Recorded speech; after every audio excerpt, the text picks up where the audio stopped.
Hello students, स्वागत है आपका अपनी यूट्यूब चैनल गगन बंसल मैथ क्लासेस में। और आज हम करेंगे आपके लिए chapter number 13। Chapter number 13 probability हमारा जो चैप्टर है उसमें फर्स्ट जो टॉपिक है that is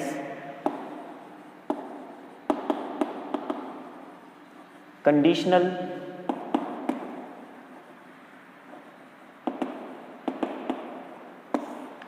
probability. Conditional probability exercise है आपकी 13.1 और कोशिश करेंगे कि 13.1 का कंप्लीट बेसिक और इसके जो इम्पोर्टेंट क्वेश्चंस हैं आपको बता दिए जाएंगे। तो देखिए, सबसे पहले बेसिक की बात करते हैं। तो कंडीशनल प्रोबेबिलिटी के अंदर आपके पास P A/B और P B/A, अगर कोई प्रोबेबिलिटी इस फॉर्म में लिखी जाती है A/B और B/A की फॉर्म में लिखी जाती है तो इस फॉर्म को हम बोलते हैं कंडीशनल प्रोबेबिलिटी। इसमें हमें एक फॉर्म गिवन होती है और एक फाइंड करनी होती है। मीन्स हमारे पास दो इवेंट होते हैं A एंड B। ये दो इवेंट हैं किसी भी केस के लिए और इस दो केसेस में हमें एक इवेंट गिवन होगा। तो यहाँ पर आपके पास क्या होगा, ये वाला इवेंट जो होगा वो गिवन है और इसमें ये वाला जो इवेंट है वो गिवन है। मीन्स डिवाइड में जो पोर्शन आता है, डिनोमिनेटर में जो पोर्शन आता है वो इवेंट हमें गिवन होता है और ऊपर न्यूमरेटर में जो पोर्शन आएगा या जो इवेंट आएगा वो हमें फाइंड करना है। ये हमें फाइंड करना है और इसको हम रीड आउट कैसे करते हैं student? Find the probability of A, इसे फाइंड करना है। Find the probability of A when event B is given. Find the probability of B when event A is given. Clear? तो ये आपके पास है। अब इसका फॉर्मूला क्या होता है वो देखिए। तो probability of A/B, probability of A/B, या मैं ये कह दूँ कि probability of A when event B is given, तो इसका फॉर्मूला होगा PA intersection B upon PB। PA/B का जो फॉर्मूला होगा PA intersection B upon PB। Similarly PB/A का जो फॉर्मूला होगा वो क्या हो जाएगा, PA intersection B upon PA। PA intersection B upon PA, ये आपके पास बेसिक फॉर्मूला हो जाएगा B/A का और ये बेसिक आपके पास फॉर्मूला हो गया A/B का। तो फिलहाल आपको 3.1 जो एक्सरसाइज है इसमें दो बातों का स्पेशली ध्यान देना है। एक तो ये फॉर्मूले आपके पास ये दोनों क्लियर, और एक आपके पास ये चीज़ कि हमें क्या गिवन है और क्या फाइंड करना है। ये स्पेशली ध्यान देना है क्वेश्चंस को सोल्व करने के लिए कि क्या गिवन है और क्या हमें फाइंड करना है। तो देखिए, और इसके अंदर जो बेसिक थिंग्स आपको याद में रखनी है तो वो हम एक लिख लेते हैं कंप्लीट।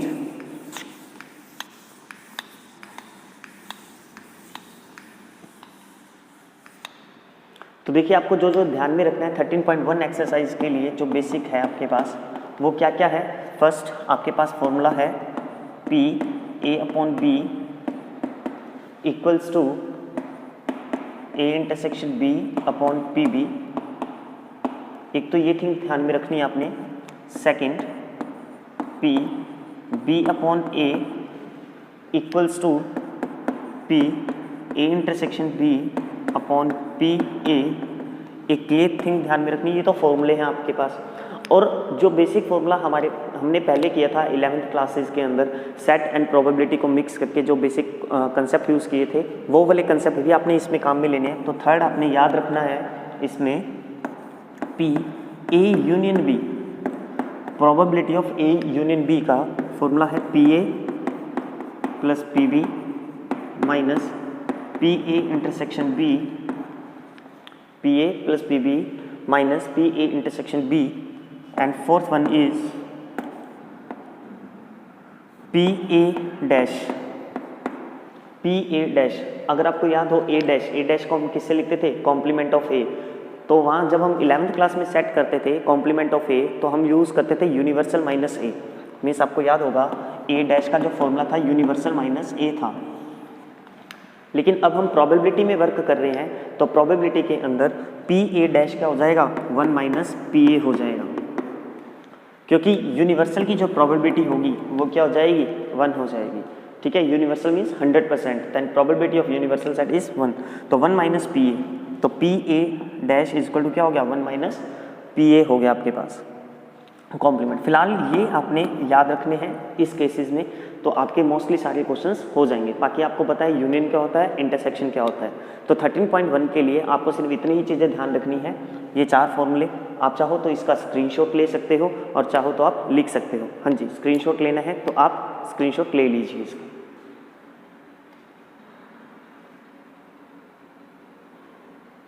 हाँ जी, अब देखिए इसके अंदर इस थिंग्स के अलावा हमें और क्या चीज़ जो ध्यान में रखनी है, मैं एक बार फिर बता दूं आपको। जो सबसे ज़्यादा इम्पॉर्टेंट है वो है हमारे पास कि जो डिवाइडेशन वाला पार्ट है, ठीक है, जो डिनोमिनेटर वाला पार्ट है वो हमें गिवन है और ये हमें फाइंड करना है।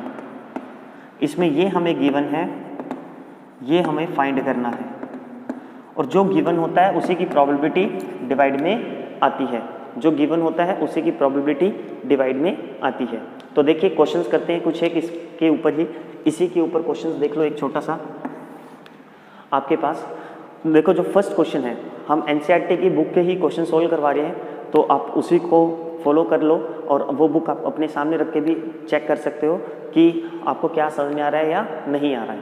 तो देखिए फर्स्ट क्वेश्चन आपके पास क्या है, पीई। फर्स्ट क्वेश्चन हमारा पीई 13.1 एक्सरसाइज, आपको गिवन है पीई 0.6, आपको पीएफ गिवन है 0.3 एंड आपको PE intersection F, PE intersection F आपको गिवन है 0.2। PE divide by F, PE divide by F conditional probability find करनी है। तो सिंपल फॉर्मूला आप डायरेक्ट याद रख सकते हो कि f डिवाइड में है तो pf नीचे आएगा, f डिवाइड में है तो pf नीचे आएगा, और इंटरसेक्शन पार्ट इन दोनों का ऊपर आएगा ही आएगा। Intersection part of e and f, intersection part of e and f। तो अब देखिए यहाँ पे इंटरसेक्शन पार्ट की वैल्यू क्या है, 0.2, और f की प्रोबेबिलिटी 0.3 है। पॉइंट से पॉइंट कैंसिल करोगे तो 2/3 आपका क्या हो गया, आंसर हो गया। इसका आंसर क्या हो गया, 2/3 हो गया। सिमिलरली आप f अपॉन e भी फाइंड कर सकते हो, ठीक है, वो आप अपने आप करोगे। अब देखिए इसी के अंदर आपके पास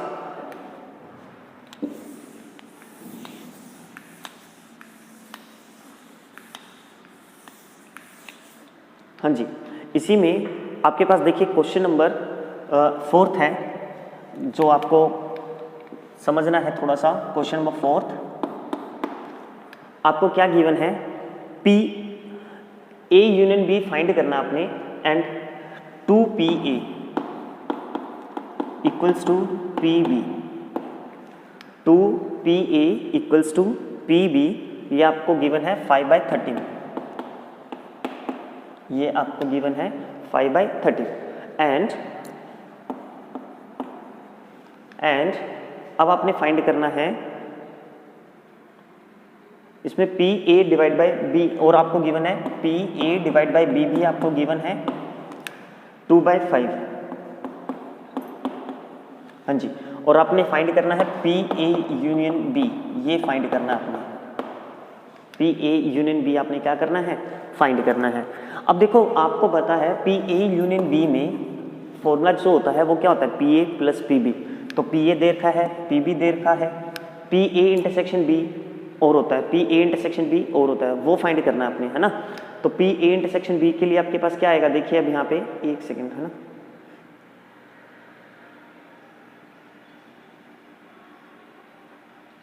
हाँ जी, अब PA इंटरसेक्शन B के लिए क्या आएगा, देखिए यहाँ पे। तो सबसे पहले तो आप इसे सोल्व करो, ये 2PA है, ये PB है, तो ये मान लेते हैं फर्स्ट पार्ट है मेरा, ये सेकंड पार्ट है मेरा, ये थर्ड पार्ट है मेरा, ठीक है। तो मैं फर्स्ट एंड थर्ड पार्ट को सोल्व करता हूँ, तो 2PA equals to 5/13, 2PA equal to 5/13, then PA is equal to 5/26।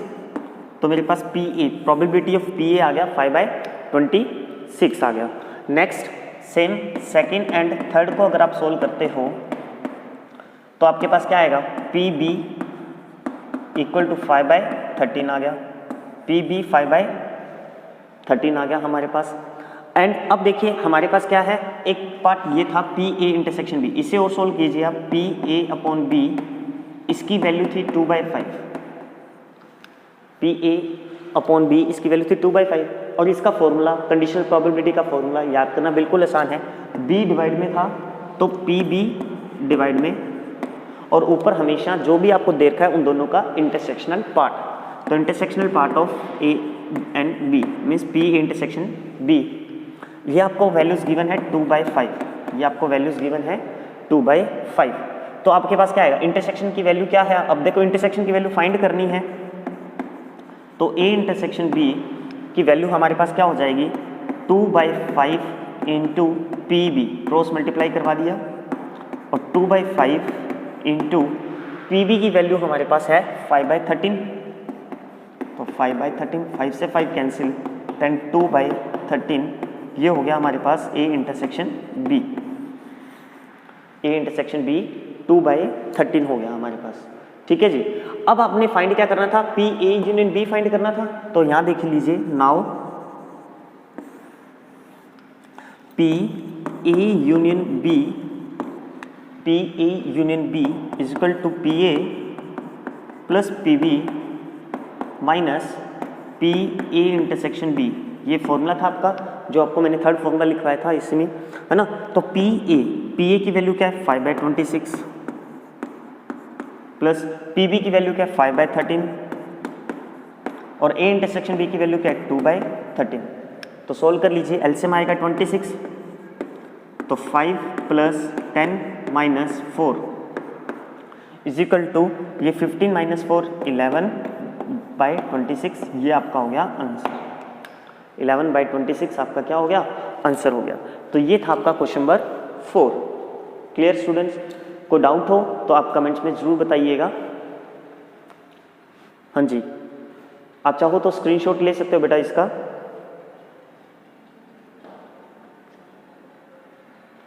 हाँ जी, अब आगे देखिए, इसी के अंदर फोर्थ क्वेश्चन के बाद अगर आपको कोई क्वेश्चन थोड़ा बहुत बताने वाला या जो बेसिक क्वेश्चन है वो तो आप अपने आप कर ही लोगे, 13.1 के जैसे 1 to 5 बेसिक क्वेश्चन थे, तो अगर ये क्वेश्चन समझ में आ गया तो आप इजीली कर लोगे इसके। ठीक है, एक क्वेश्चन है इसके अंदर, देखो क्वेश्चन नंबर 9, वो समझा देते हैं आपको।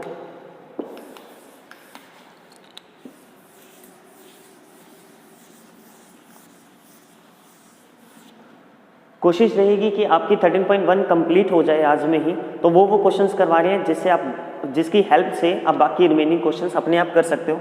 ठीक है, तो क्वेश्चन नंबर 9 देखिए भैया,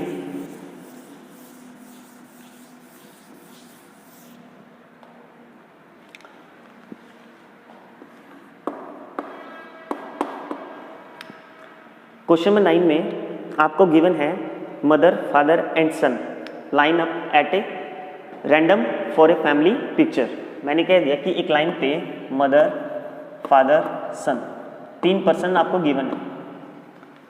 अब आपको जब 3 पर्सन गिवन हो, थोड़ी सी यहाँ पे परम्यूटेशन कॉम्बिनेशन का पार्ट यूज हो रहा है, तो टोटल आउटकम्स क्या होंगे, टोटल आउटकम्स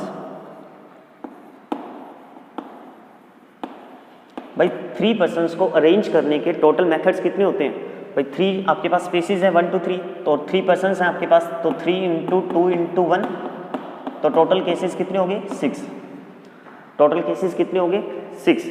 अब वो 6 केसेस आप लिख लीजिए, अगर आप अपने क्वेश्चन को इजी में और सही करना चाहते हो तो वो 6 केसेस लिख लीजिए, कौन कौन से केसेस हैं वो। तो यहाँ केसेस कौन कौन से होंगे देखिए भी, पहले मैं मदर को फिक्स कर देता हूँ, मान लेते हैं मदर फर्स्ट प्लेस पे आ रही है, तो फिक्स कर दिया। तो F और S ये अपना स्पेस या अपनी जो भी प्लेसेस है वो चेंज कर सकते हैं, SF, तो 2 केस तो ये बनेंगे। ऐसे ही मैंने इस बार फादर को फिक्स कर दिया फर्स्ट प्लेस पे, तो आपके पास son and mother and son, 2 case ये बन गए हमारे पास। ऐसे ही मैंने सन को अगर फिक्स कर दिया फर्स्ट प्लेस पे, तो हमारे पास क्या होगा, मदर फादर, फादर मदर, तो ये टोटल आपके पास 6 केसेस बन जाएंगे, ये टोटल 6 केसेस बन जाएंगे। अब क्वेश्चन क्या कहता है हमारा, ठीक है, ई पार्ट देखिए, क्वेश्चन का ई पार्ट देखो, क्वेश्चन का ई पार्ट देखिए, क्वेश्चन ये कहता है सन ऑन वन एंड, सन, आपके पास क्वेश्चन कहता है सन ऑन 1 एंड, है ना। तो सन ऑन 1 एंड कौन कौन से केसेस इंक्लूड हो रहे हैं इसमें। अब सन एंड के पोर्शन में देखो, एक ये रहा एंड एक आपके पास ये रहा, एक ये रहा, एक ये रहा, टोटल 4 केसेज हैं जिसमें सन एंड वाले पोर्शन पे आ रहा है। तो MFS, एक आपके पास FMS और एक आपके पास SMF, एक आपके पास SFM। तो ये टोटल 4 केसेस बन रहे हैं, ठीक है जी। और F देखिए, अब आप F में क्या कहता है, father in middle, father in middle. तो इसमें कौन कौन से केसेस बन रहे हैं आपके पास। फादर मिडल में देखिए, ये आपके पास मिडल में फादर ये किए रहा MFS और आपके पास है इधर SFM ये। और जब भी आप कंडीशनल प्रोबेबिलिटी लोगे, कंडीशनल प्रोबेबिलिटी में इंटरसेक्शन पार्ट लेना ही लेना है, कंपलसरी है। तो E इंटरसेक्शन F आप पहले ही ले लीजिए। तो E इंटरसेक्शन F में देखिए कौन कौन से आएंगे, यहाँ पे आपके पास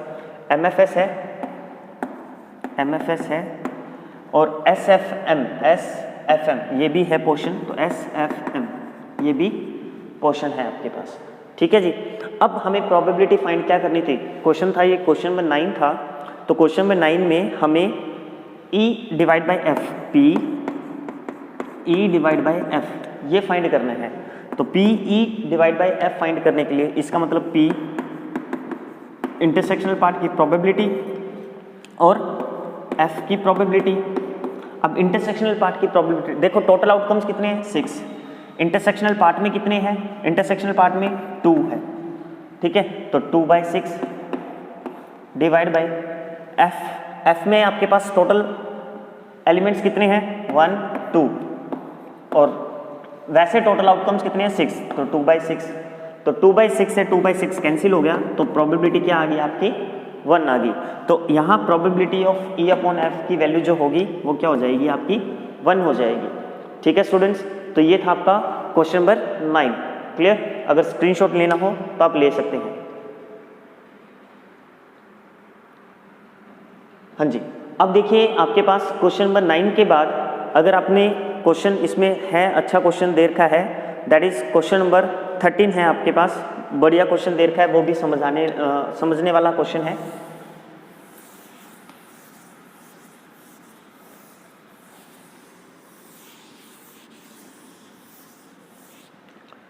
हाँ जी, देखिए क्वेश्चन नंबर 13, क्वेश्चन नंबर 13 में आपके पास क्या है, ध्यान से लैंग्वेज पढ़ना, इसकी लैंग्वेज इंपॉर्टेंट है।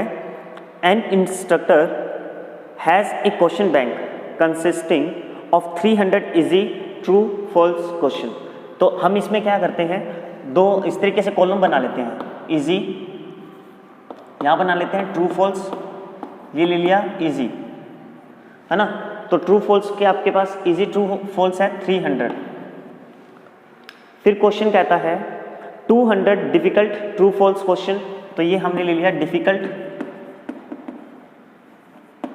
200 ट्रू फॉल्स क्वेश्चन। फिर नेक्स्ट आपके पास है इसमें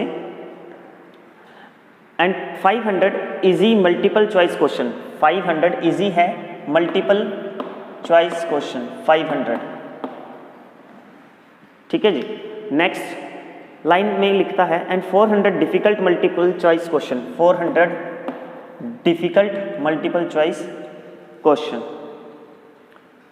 if A question is selected at random from the question bank, अब इस पूरे क्वेश्चन बैंक में से एक क्वेश्चन अटेम्प्ट कर रहे हैं, तो आपको पता है देखो यहाँ टोटल कितने हो गए 500, यहाँ पे टोटल कितने हो गए 900, और इसी को इस तरीके से अगर टोटल करेंगे तो आपके पास क्या आएगा 800, है ना। और यहाँ पे टोटल करेंगे तो 600, और ऑल ओवर अगर मैं टोटल करूँ इसका, चाहे ऐसे कर लोगे तो भी 14 आएगा और ऐसे करोगे तो भी 1400। तो इसका मतलब मेरे क्वेश्चन बैंक में टोटल क्वेश्चन कितने हो गए 1400, ठीक है। कि प्रोबेबिलिटी जब हम फाइंड करते हैं तो टोटल आउटकम्स हमेशा डिवाइड में डिनोमिनेटर पार्ट में आते हैं, तो हमेशा डिनोमिनेटर पार्ट में इस क्वेश्चन में क्या आ जाएगा 1400 आ जाएगा, क्योंकि वो हमारे पास टोटल आउटकम्स हैं, ठीक है। अब देखिए यहाँ पे, और अगर आपसे क्वेश्चन इजी की बात करेगा तो टोटल इजी हो गए मेरे 800, टोटल डिफिकल्ट हो गए मेरे पास 600, टोटल ट्रू फॉल्स क्वेश्चन है 500, टोटल एमसीक्यू क्वेश्चन है 900। ये इस तरीके से वर्क करेगा। अब क्वेश्चन ये कहता था what is the probability that it will be an easy question, it will be an easy question. Probability find करनी है इजी क्वेश्चन की, इजी क्वेश्चंस के लिए प्रोबेबिलिटी फाइंड करनी है। इसको मैंने दे दिया ई, ठीक है, इसकी प्रोबेबिलिटी आपने फाइंड करनी है। तो अब इजी क्वेश्चन आपके पास है कितने, यहाँ पे 800। इजी क्वेश्चंस कितने हैं टोटल 800। तो इसकी प्रोबेबिलिटी होगी क्या, पी ई बताइए भी, 800 डिवाइड बाय 1400, ये प्रोबेबिलिटी होगी, ठीक है। नेक्स्ट क्वेश्चन ये है, इसमें नेक्स्ट स्टेटमेंट है हमारे पास, it will be an easy question given that it is multiple choice question. Multiple choice question ये हमें गिवन है, तो मल्टीपल, अब एफ ले लिया हमने, मल्टीपल चॉइस क्वेश्चन एमसीक्यू, ध्यान से देखना भी, तो एमसीक्यू, तो पीएफ आपके पास क्या हो गया। अब टोटल मल्टीपल चॉइस क्वेश्चन कितने हमारे पास 900 डिवाइड बाय 1400, ये आ गया आपके पास प्रोबेबिलिटी। अब इन दोनों का इंटरसेक्शनल पार्ट लेते हैं, तो E intersection F, E intersection F क्या होगा आपके पास, इजी हो एंड एमसीक्यू हो। भाई इंटरसेक्शन का मतलब दोनों का पेयर आना चाहिए, तो इंटरसेक्शन में इजी भी आ गया और एमसीक्यू भी आ गया। तो इजी एमसीक्यू कितने हैं 500 केसेस, तो पी ई इंटरसेक्शन एफ क्या हो गया हमारे पास 500 डिवाइड बाय 1400, 500 डिवाइड बाय 1400। ये था हमारे स्टेटमेंट के अकॉर्डिंग बेसिक पोर्शन।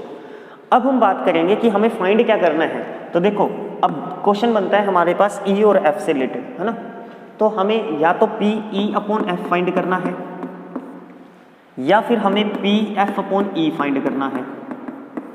ये दो चीजें हैं हमारे पास। अब देखो आप कौन सा पोर्शन लोगे इसमें।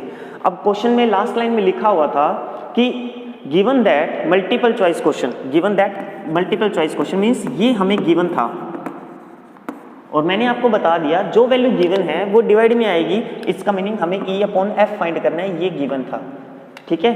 तो ये आपने इस तरीके से चेक करना है कि आपको ए अपॉन बी लेना है या बी अपॉन ए लेना है। तो ई अपॉन एफ, तो probability of E intersection F upon P F. अब इंटरसेक्शनल पार्ट की प्रोबेबिलिटी 500 डिवाइड बाय 1400 और एफ पार्ट की प्रोबेबिलिटी है आपके पास 900 डिवाइड बाय 1400।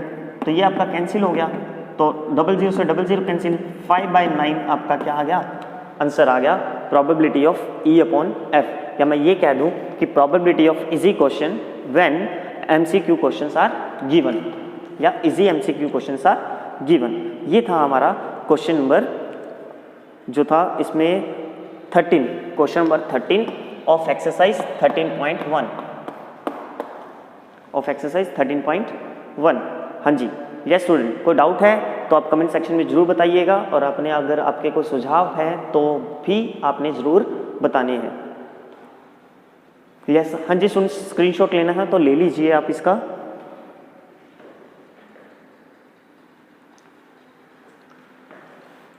अब इसके बाद एक लास्ट क्वेश्चन और करेंगे इसी के अंदर।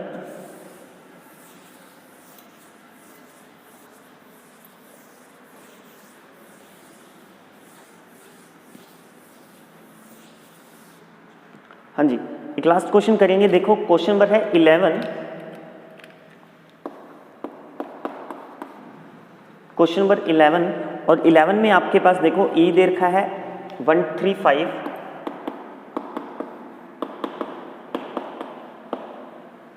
एफ दे रखा है आपको 23 एंड जी दे रखा है आपको 2 3 4 5।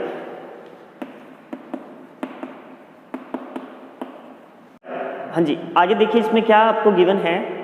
जो इसका थर्ड पार्ट है फाइंड करना है आपने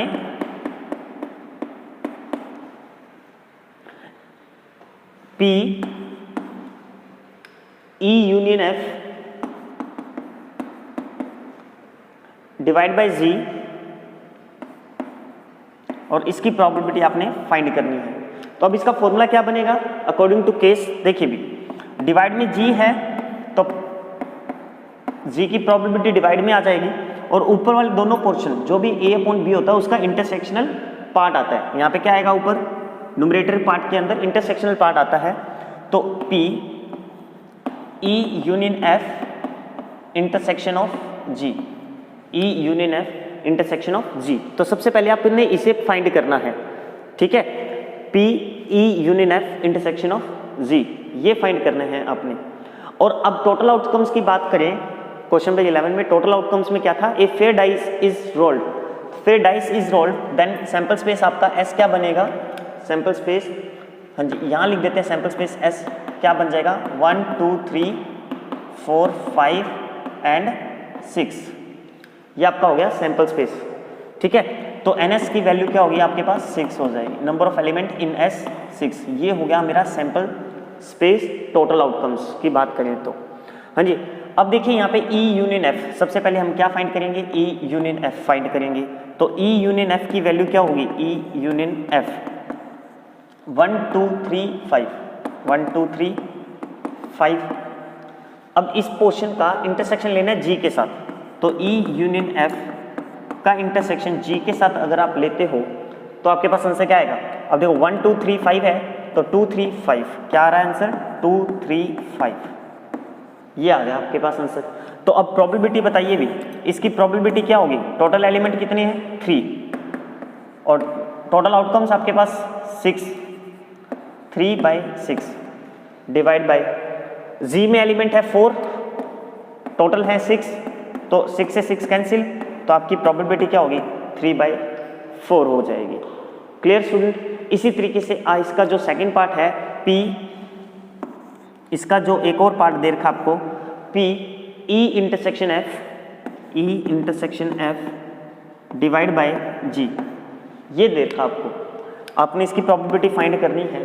तो इसका फॉर्मूला क्या बन जाएगा, P E intersection F intersection G, इन दोनों का intersectional part divide by G की प्रोबेबिलिटी, G की प्रोबेबिलिटी। अब देखो तीनों में इंटरसेक्शनल पार्ट, तीनों में कॉमन क्या आ रहा है आपके पास, देखो 1 इसमें नहीं है, 3 3 3, तो एक एलिमेंट कॉमन आ रहा है, तो इसकी प्रोबेबिलिटी क्या होगी 1/6 और G की प्रोबेबिलिटी आपके पास है 4/6, तो ऑल ओवर आंसर हो गया 1/4, 6 से 6 कैंसिल, आपका आंसर क्या हो गया 1/4 हो गया। तो इस तरीके से आप कंडीशनल प्रोबेबिलिटी को बड़े ही इजी मेथड से फाइंड कर सकते हो, ठीक है स्टूडेंट्स।